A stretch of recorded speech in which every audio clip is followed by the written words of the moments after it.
Hello everyone. I'm just trying to give this enough time to adjust as I'm putting this as a pre-recorded session, as I need to get said what I need to say. I need to have said what I need to say without interruptions. Don't worry, there's nothing too crazy going on. I just wanted to give some updates. This might be the last office hours for a while. So, for those of you who attended the weekend show, you may have heard me talk about the fact that I am actually moving here soon and may have to disappear for a little bit. Chris and Sherry and the Smith Family Paranormal, I'm sure they'll be more than willing to help where they can. I'm not expecting them to, but they're going to help make sure the shows are covered. I'm still going to be working things from the back end. It's just that all of my good equipment is having to be packed up for this move. It already is. We're going to be searching out a storage unit later on. So I just did want to make this announcement just so everybody know that I'm okay. Yes, I have been kind of stressed when it came to this move, but it's just been a number of things. And unfortunately, a lot of people involved started showing very concerning signs where, let's just say, I would have to call in some favors with some of my contacts in order to get people help. I won't go much further into detail than that. But nevertheless, make no mistake, we're going to have some exciting times ahead. Some exciting new projects. Like I said, I'm going to revamp the... Sorry, hearing noises. I'm going to be kicking back up the work on the documentary here soon, once everything gets settled. You can still head on to the main Bald and Mockers website and partake in the audition process, so you can be a part. We want to try to get as many different perspectives here on this. I also kind of wanted to take this moment to kind of elaborate on what the plans are for the documentary, because it does seem there's a bit of confusion. Most of it seems from the fact that people are getting a little bit too excited too early, and you know, I can't blame them. I shouldn't try to be critical of that, because first time getting involved in something like that, it's exciting news, but the process takes time to make sure everything is done correctly. So some of you have asked, has there been any filming done on the documentary so far? Technically, yes. Part of the plan for the talk shows was to reutilize the footage collected from all the interviews to fulfill into new shows down the line without having to constantly work around everybody's schedules and time zones. Sorry, I paused to sneeze. But anyway, basically to repurpose the segments from the interviews for further programs in more of the format you would expect for like documentary specials, stuff you would see on like History Channel with Ancient Aliens, shows like that. But it's not just going to be UFO or ghost related. We're going to go trying to get it to where we spread out, because there's so much information there. And there may be programs that come up that aren't necessarily paranormal related, because there's quite a few fields that a lot of what we do in the supernatural, and you can see the cat in the background there. That one's a bit of an asshole. Anyway, a lot of what we do in the supernatural can actually be transferred to several different fields. So that is why We want to try to expand to try to reach out to even more people. It's still at the very core, it's going to be a paranormal based program, but sorry, I'm using a squirt gun on the cat that thinks that he needs to be in everything.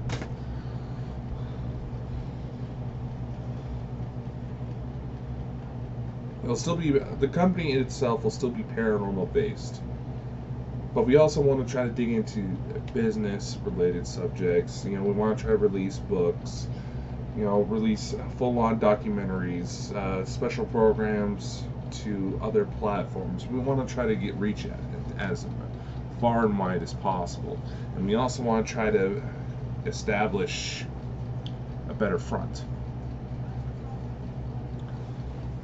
which is part of the reason why for the documentary it's an open invite for the auditions.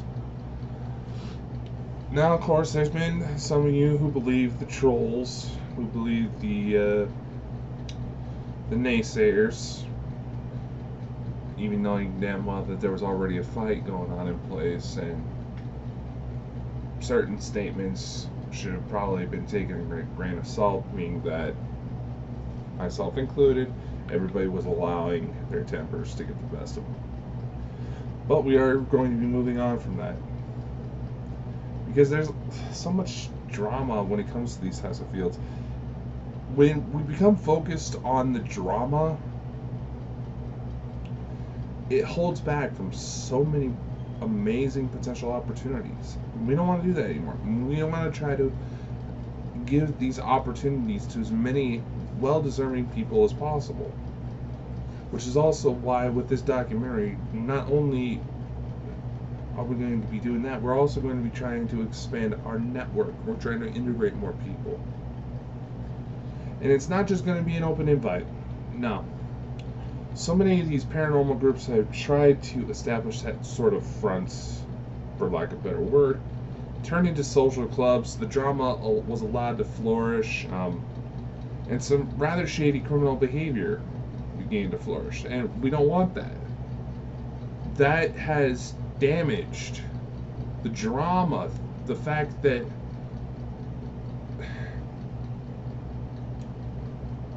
there's the drama, the mere criminal-like behavior that damages this field in anything that fits under the paranormal umbrella. So I mean, ghosts, UFOs, whatever.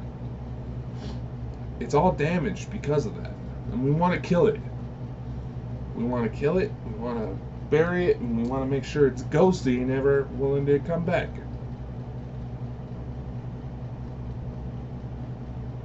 Because as I said before, you don't necessarily get into this type of field without some sort of mental condition in the first place. Usually you don't have some sort of interest in this type of thing unless something happened to you. Now, granted, there's a few exceptions to that rule, and they should not be excluded. Because honestly, there's been experts I've had the privilege of connecting with through this venture who have started losing respect for, because they're sounding like total teenagers.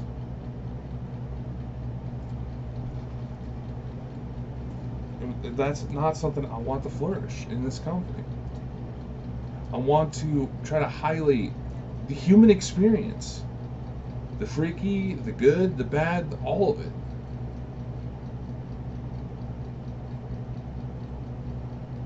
And oftentimes, there's probably saying, "Oh, real ghost hunters don't try to take this blah blah blah blah blah. Real ghost hunters don't want anything to do with it." Shut the fuck up. Half the time, it's these sorts of programs, those sorts of books, it's the only way for some of us to find any sort of validation that we haven't gone fucking insane. The books aren't necessarily going to all of a sudden turn your backs and start spreading rumors like teenage girls. Maybe they will, depending on what the author's intentions, but that's another discussion, now isn't it? Yeah, no, there's people who I've written poorly about in my books because I was writing the truth.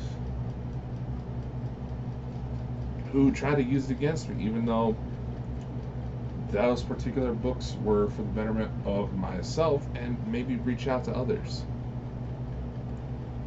I don't know, it's just the episode we had with Dave Schrader gave me a lot to think about. And I'm honestly shocked for how well that did. For how deep that got, and seeing Mike get as excited as he did. Getting to meet one of his heroes. I want that notion, that feeling, that level of acceptance people have commented on when it came to Quality Bunkers. So that at the end of the shows, some of our guests physically thanked us because we made them feel at home. We try to introduce a fun environment, but still confront serious issues, the serious matters. Because let's face it, you deal with ghosts long enough, you're gonna come across some fucked up stories. You deal with cryptids long enough, there's gonna be some weird shit that you find. You deal with aliens and government conspiracies, even the most brain dead individuals are like, that fucked up, you know? Yeah, I know I've been stressed with this move lately, and Chris always tries to tell me, I'm trying to look at the fun side of life, look at the highlight side of life, and that's something I've been trying to do. There's only so much you can try to focus on the good to drown out the bad, But that's also why I want to try to build something to help confront the bad. To help people at the end of the day. You want to know why I wanted to take a public approach? This is God's honest truth. Whether or not you believe me, quite frankly, those of you who tried to shoot against me, I've lost enough respect for to care for your opinion. But then again, in order to prosper in business, you gotta stop caring about certain opinions. Be willing to take the shit. So, fire at me if you will. It's more of a reflection of you than it is of me. But nevertheless, as I was saying, you honestly want to know why I wanted to take a public route? Right around the same time when I started going public, started taking on a more public image when it came to ghost hunting, there was some shit going on in my life. My father was arrested for sexually assaulting one of my sisters. As the investigation went on, it came to a point where it started to indicate the sexual relationship was starting to turn consensual. My father may have likely gotten my sister pregnant, but thankfully, as messed up as that sounds, the baby didn't take. And he was starting to spread to my other brothers and sisters. Now, due to an incident that took place where I was 3 and my stepmother tried to stab me in the back of the neck with a ballpoint pen, and I stabbed her back with a 6-inch butcher knife. True story. For those of you fuckers who want to try to doubt me, I can show you the court records. Since you want to try to shoot anything I claim down because you're pissed off at me. You go to come at me about this, you will feel my wrath. And I don't care who you think you are.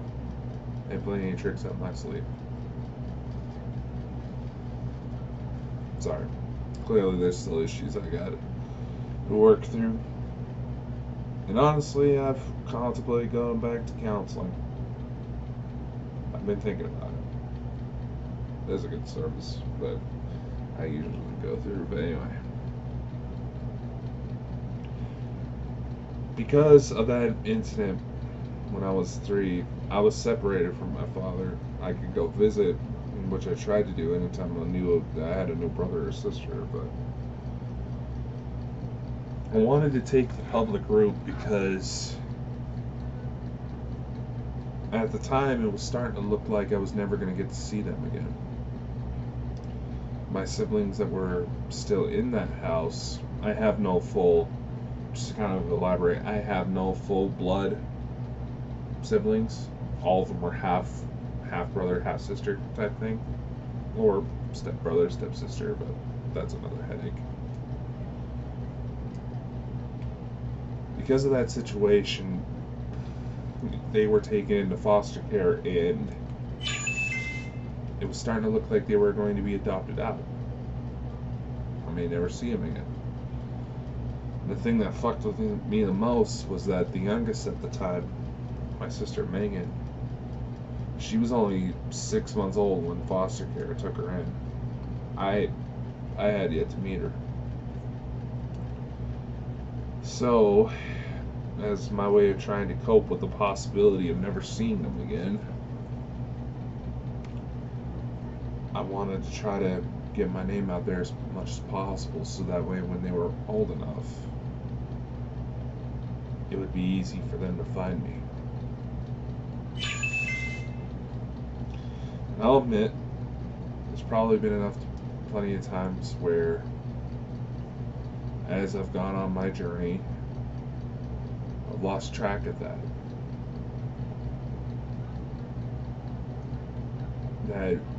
mentality. That no matter what happens in life, there's always still good. There's still always something good. There's still always a new adventure to go on around that corner. There's some sort of new investigation to go about. Some sort of new project you can start. Something that makes you feel alive. So I was so fucking riddled when that happened. I literally started seeing these shadows of my younger siblings, acting like they were literally just like shadow apparitions, and they interacted with me. And one in particular, my sister Michelle, she was kind of my favorite of the bunch. There was this one time I was just home alone one day, and I was coming out of my bedroom, and all of a sudden I thought I saw her. And it looked like she saw me. She got all excited. She ran right towards me, and the kid used to get so excited when she would see me, she would almost tackle me over, make me fall backwards. I had to physically brace myself, because she would get so excited she'd almost knock me over. That apparition, that vision, whatever you want to call it, was so strong. I physically felt the contact. And it's just like the second it made contact, it disappeared. It felt so real that I started reaching out to whoever I could, fearing that she was dead.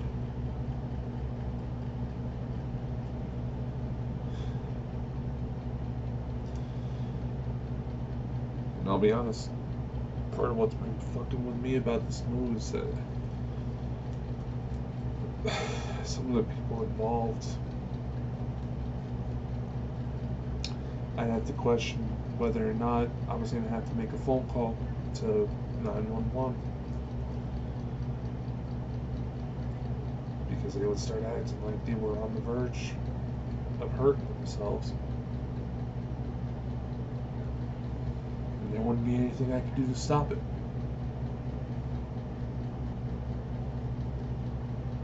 I keep going for the people I've lost. I keep doing what I love because I know that's what they would want me to do. For my fiance, for my late grandfather, even for my siblings, even though it's been forever since I've actually seen them.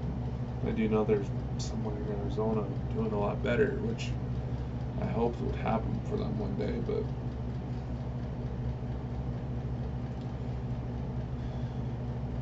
they honestly thought I hated them because I didn't want to be around that situation anymore. They thought I hated them.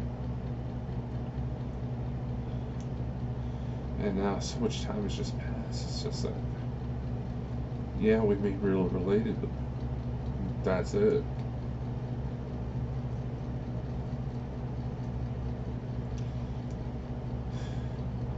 I came on this journey so I knew, just because it was the only way I could think of to let them know, to show them they weren't alone in what was going on. In what that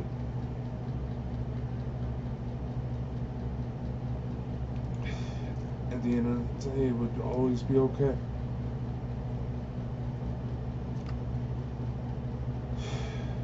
I have to keep reminding myself. And even though it feels like right as I'm building my own fortress, I feel like the rug's being swept out from underneath me and my fortress is under attack and I have no weapons to defend the walls. At the end of the day, it will be okay. It has to be. So now apparently there's at least 3 people who I trust more than anybody else in this galaxy.